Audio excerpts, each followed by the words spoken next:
大家好，我是新月。今天去小菜园里面薅了一把韭菜，今天就用这一把韭菜来给大家分享一个调制韭菜馅料的详细做法。这样调出来的韭菜馅料鲜嫩不出水，吃下去鲜香味十足。首先把韭菜给它摘一下，把上面坏的叶子给它摘干净。先把摘干净的韭菜根部朝下放入盆中，在上面撒上1勺食用盐，1勺的小苏打粉。食盐和小苏打的结合可以去除韭菜上面的泥土和农药残留。然后倒入1大碗生水，下手按压一下，让每一根韭菜的根部浸泡在水中，浸泡5分钟左右。今天呢，我们来调一个素馅的。小碗里面准备3个正素的母鸡蛋，打入碗中，在鸡蛋里面加入1勺温水，加入1勺食盐，留个底味儿，然后用筷子给它搅散。加入温水可以使鸡蛋炒出来更加鲜嫩。鸡蛋搅散以后，先放在一边备用。准备2根小葱，对半切开。然后切成细小的葱花，切好以后收起来，放在一个小碗里面。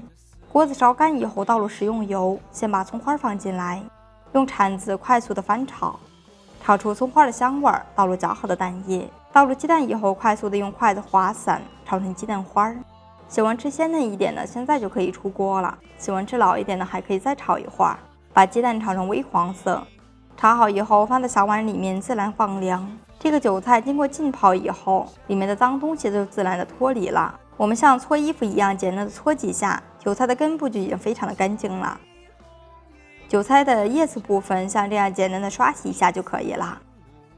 清洗干净的韭菜放在案板上来切一下，先把根部切下来不要。调制韭菜馅料呢，这个韭菜切得越碎越好。切好的韭菜放在一个大碗里面。先在韭菜馅里加入2勺食用油，食用油可以锁着韭菜里面的水分，防止韭菜出汤。用勺子搅拌均匀就可以了。搅匀以后，先放在一边备用。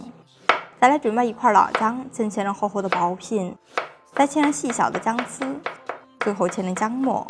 调馅的时候加入姜末，可以中和韭菜的味道，那样会更加好吃。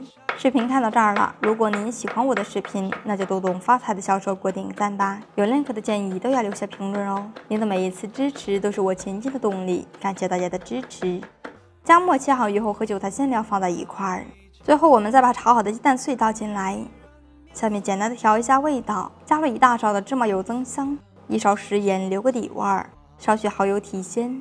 调制馅料呢，13香是必不可少的，多给它放了一点，加入1把黑黑的白芝麻作为点缀，又香又好吃。最后用筷子充分的搅和均匀，搅匀以后装入小碗中就可以使用了。